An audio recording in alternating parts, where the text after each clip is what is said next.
বাংলাদেশে এখন মিল্টন সমাদ্দার নামক এক যুবককে নিয়ে রীতিমতো তোলপাড় চলছে। এই ভদ্রলোক অনেকের কাছে অজানা ছিলেন, কিন্তু তার সাম্প্রতিক কিছু কর্মকাণ্ড বা কি করে যেন কি হয়ে গেল, তিনি মুহূর্তের মধ্যে সারা বাংলাদেশে ভিলেন হিসেবে রীতিমতো ভাইরাল হয়ে পড়লেন। এবং তিনি যখন সাধারণ মানুষের কাছে অতটা পরিচিত ছিলেন না, যেমন আমি তার নাম কখনো শুনিনি, কিন্তু তিনি যে সেক্টরে কাজ করছিলেন সেই সেক্টরে তিনি রীতিমতো হিরো অব দ্য হিরো, মানে নায়কদের নায়ক ছিলেন। তিনি একটি বয়স্ক পুনর্বাসন কেন্দ্র করেছিলেন এবং রাস্তা থেকে অসহায় বৃদ্ধ বৃদ্ধা, এমনকি তরুণ তরুণী যারা মানসিক ভারসাম্যহীন, তাদেরকে তিনি নিয়ে চিকিৎসা দিতেন, পুনর্বাসিত করতেন এবং ওল্ড হোমে তাদেরকে স্থায়ীভাবে থাকার ব্যবস্থা করতেন। এই কাজগুলো তিনি করতেন সামাজিক মাধ্যমে, অর্থাৎ ফেসবুক ব্যবহার করে।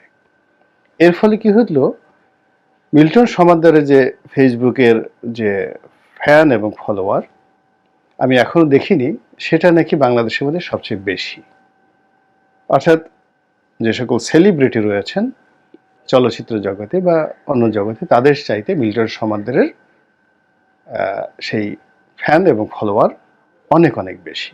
রাজনীতিবিদদের সঙ্গে তো তুলনাই করা যাবে না, এটা কল্পনাই করা যায় না। আমি আসলে ভাবতেই পারি না। যেমন ধরুন, আমার ৭.৫ লাখের মতো ফেসবুক ফলোয়ার রয়েছে, প্রায় ৭.৫ লাখের মতো ইউটিউবের চ্যানেলে সাবস্ক্রাইবার রয়েছে। তো সেখানে মিল্টন সমাদ্দারের নাকি এরকম কয়েক মিলিয়ন, মানে আমার ৬-৭ গুণ এরকম হবে, আমি জানি না এখন পর্যন্ত।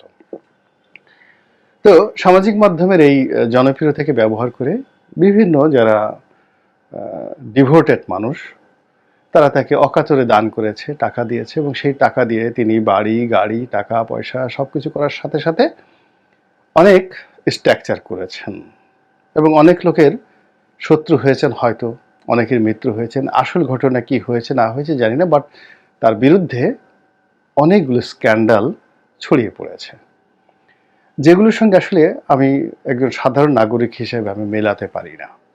প্রথমত, মৃত মানুষের দাফন করা, ৯০০ মানুষকে তিনি দাফন করেছেন। এখন সবার বক্তব্য হলো যে গোপনে তিনি এই লোকদেরকে দাফন করে তিনি তাদের শরীর থেকে কিডনি খুলে নিয়ে বিক্রি করে ফেলেছেন। এটি একেবারে অসম্ভব একটি বিষয়, একেবারে অসম্ভব একটি বিষয়। মানব দেহ থেকে, মৃত শরীর থেকে কিডনি নেওয়া বা এমনি সুস্থ শরীর থেকে কিডনি নিয়ে আবার সেটা অন্য জায়গাতে প্রতিস্থাপন করা, এটি খুবই ব্যয়বহুল, ঝক্কি ঝামেলার, এবং বাংলাদেশের সম্ভবত বঙ্গবন্ধু মেডিকেলে তাও সীমিত আকারে এই ফ্যাসিলিটিসটা রয়েছে, অথবা বারডেমে রয়েছে। এর বাইরে বাংলাদেশে কোথাও নেই। তো যেটা বারডেম পারছে না, যেটা ঢাকা মেডিকেল পারছে না, সেটা মিল্টন সমাদ্দার পারছে। এর সে গাঁজাখুরি কোনো গল্প হতে পারে? এটা আমার কাছে আসলে, যখন স্ক্যান্ডালগুলো হলো, আমি এরকমভাবে দেখেছি। ২ নম্বরে হলো যে তার বিরুদ্ধে অভিযোগ যে তিনি তার ওখানে যে সকল লোক আশ্রয় নিয়েছে তাদেরকে তিনি ইচ্ছামতো মারধর করতেন, নির্মমভাবে মারধর করতেন। এটাও আমার কাছে অতটা যৌক্তিক মনে হয়নি। এর কারণ হলো, আমার একজন খুব ঘনিষ্ঠ বন্ধু আছেন, যিনি বাংলাদেশের প্রথম এরকম খুব নামকরা একটি ওল্ড হোম করেছেন। গিভেন্সি গ্রুপের মালিক খতিব মুকুল সাহেব। আমি সেখানে গিয়েছি। ব্যারিস্টার রফিক সাহেব যখন জীবিত ছিলেন, আমাকে বললেন যে চলো বাবা, আমরা একটু দেখে আসি। তা আমরা সেখানে গেলাম এবং সেখানে প্রায় ২০০-২৫০ এরকম বৃদ্ধ এবং বৃদ্ধা থাকেন। এবং সেখানে আমি যে পরিবেশ দেখেছি এবং যারা যে কাজগুলো করে তাদের মধ্যে যে মানবিকতা দেখেছি, ওটি আমার পক্ষে সম্ভব নয়। যে রাস্তায় যে মানুষটিকে, নারী বা পুরুষকে অসহায় অবস্থায় তার ছেলে মেয়েরা রাস্তায় ফেলে দিয়ে যাচ্ছে, সারা শরীরের পায়খানা, সারা শরীরে কুষ্ঠ, এরকম একটা লোককে তুলে এনে তাকে বিছানায় শোয়ানো এবং তার সঙ্গে কথাবার্তা বলা, এটি সাধারণ মানুষের পক্ষে সম্ভব নয়। কাজেই মিল্টন সমাদ্দার এরকম যদি 10 জন 1 জন লোককেও তিনি এরকম রাস্তা থেকে তুলে নিয়ে আসেন, আমি মনে করি মানুষ হিসেবে তিনি আমার চেয়ে অনেক অনেক ভালো। কাজেই তিনি মারপিট করেছেন, কেন করেছেন এটা আমি সবসময় ইতিবাচকভাবে চিন্তা করার চেষ্টা করেছি। এর কারণ হলো তিনি কেবলমাত্র বয়স্ক লোকদেরকে আশ্রয় দেননি, তার সঙ্গে সঙ্গে মানসিক প্রতিবন্ধী এরকম অনেককে আশ্রয় দিয়েছেন। তো এরা অনেক সময় দেখা যাচ্ছে যে আনরুলি হয়ে পড়ে, বুড়া মানুষও কিন্তু আনরুলি হয়ে পড়ে, যুবকরা আনরুলি হয়ে পড়ে, এবং সেক্ষেত্রে তাদের উপর শক্তি প্রয়োগ ছাড়া, মারপিট করা ছাড়া, তাদেরকে বেঁধে রাখা ছাড়া আসলে তাদেরকে নিয়ন্ত্রণ করা যায় না। আপনি গিয়ে পাবনাতে গিয়ে দেখেন, সেখানেও কিন্তু ডাক্তাররা পিটাচ্ছে। এরপর আপনি যে সকল মাদক আসক্ত বা পুনর্বাসন কেন্দ্র আছে, পুলিশের একটা এরকম পুনর্বাসন কেন্দ্র রয়েছে, ভবঘুরে কেন্দ্র রয়েছে, সেখানেও কিন্তু কিছু কিছু মানুষ আনরুলি হয়ে যায়, সেন্স হারিয়ে ফেলে, এমন কিছু আচরণ করে যেখানে তাকে আসলে বুঝিয়ে সুঝিয়ে করা সম্ভব না, ওখানে তাকে শক্তি প্রয়োগ করতে হয়। তো মিল্টন সমাদ্দার হয়তো নিজে এই কাজটি করেছেন, এরকম একটি বক্তব্য আমি নিজে নিজে চিন্তা করেছি যখন স্ক্যান্ডালগুলো হচ্ছিল। আমি নেতিবাচক চিন্তা করিনি। এরপরে চিন্তা করেছি যে খবরে আসলো যে তিনি এই অনেকের জায়গা দখল করেছেন, পাড়া প্রতিবেশীর সঙ্গে খুব খারাপ আচরণ করেছেন, তার যে জায়গাগুলোতে আছে তার ব্যাংকে অঢেল টাকা রয়েছে, এবং এই টাকাগুলো তিনি অন্য কাজে ব্যবহার করে ব্যবসা বাণিজ্য করার চেষ্টা করেছেন, এবং এটি বাংলাদেশে মোরলে সবাই করে। সে যদি 10 কোটি টাকা চাঁদা নিয়ে থাকে, 8 কোটি টাকা খরচ করে থাকে, 2 কোটি টাকা জমিয়ে থাকে, আবার সবসময় তো চাঁদা আসে না, সেই টাকাগুলোকে তিনি আবার প্রোডাক্টিভিটি খাতে ব্যবহার করে ব্যবসা বাণিজ্য করে সেই টাকা দিয়ে পুনর্বাসন কেন্দ্র চালানো, অর্থাৎ তাকে একটা আলাদা অ্যাকাউন্টিং মেনটেন করতে হয়েছে। তো এটাও আমি তেমন কগনিজেন্সে নেইনি। অন্যদিকে তার সঙ্গে সবাই বলল যে সে যে নেতিবাচক কথাবার্তা করেছে, কর্মকাণ্ড করেছে, সেখানে রাজনৈতিকভাবে জনাব ওবায়দুল কাদেরের সঙ্গে তার একটা সম্পর্ক আছে, এরকম সে সব জায়গাতে এটাকে সেল করার চেষ্টা করেছে। তো এটাও আমি মনে করেছি যে এটা সবাই করে, যখন একটু ভালো অবস্থা হয় একজন নেতাকে নিয়ে যায়, নেতারাও যেখানে একটু ভালো কাজ হয়, চ্যারিটেবল হয়, কারোর সাথে ছবি তুলে, কোনো সেলিব্রিটি মানুষ সেটা তার কাছে যায়, তো তিনি এগুলো নিয়ে এত চিন্তা ভাবনা করেন না, যার তার সাথেই নেতারা ছবি তুলেন, নারী পুরুষ সবার সাথে। মিল্টন সমাদ্দার হয়তো এরকম গেছেন, কিন্তু যেই মুহূর্তে মিল্টন সমাদ্দার ডিবি হারুন কর্তৃক তিনি গ্রেপ্তার বরণ করলেন, রিমান্ডে এলেন, এবং পুলিশ যখন সরাসরি তার বিরুদ্ধে মানে লোমহর্ষক মানে যার শুনলে লোম খাড়িয়ে যায়, পশম খাড়িয়ে যায়, এই ধরনের কথাবার্তা তিনি বলছেন, তার স্ত্রীর সাক্ষাৎকার নিচ্ছেন, গ্রামে তার বাবাকে তিনি পিটিয়ে সেখান থেকে চলে আসছেন, পাড়া প্রতিবেশীর সঙ্গে খারাপ আচরণ করছেন, এইগুলো সব রীতিমতো সিরিজ আকারে প্রকাশিত হচ্ছে। ফলে এখন আমি কনফিউজড যে আসলে মিল্টন সমাদ্দার নিয়ে আমি যে ধরনের চিন্তা ভাবনা করেছিলাম, কিন্তু ডিবি যে প্রতিবেদন, আমরা তো ডিবিকে অস্বীকার করতে পারি না, এটা একটা রাষ্ট্রীয় প্রতিষ্ঠান, এবং তারা যে কাজকর্মগুলো করছে এগুলো অন রেকর্ড। তো সেখানে তার যে অপরাধের ভয়াবহ চিত্র আসছে, এবং তাকে যেভাবে মানসিক বিকারগ্রস্ত লোক হিসেবে প্রকাশ করা হচ্ছে, অর্থাৎ তিনি মাদক সেবন করছেন এবং মাতাল অবস্থায় গিয়ে তিনি বৃদ্ধ এবং বৃদ্ধাদেরকে পিটাচ্ছেন, অসহায়দেরকে পেটাচ্ছেন, এবং অসহায় লোকদের কান্না শুনে তার খুব ভালো লাগছে।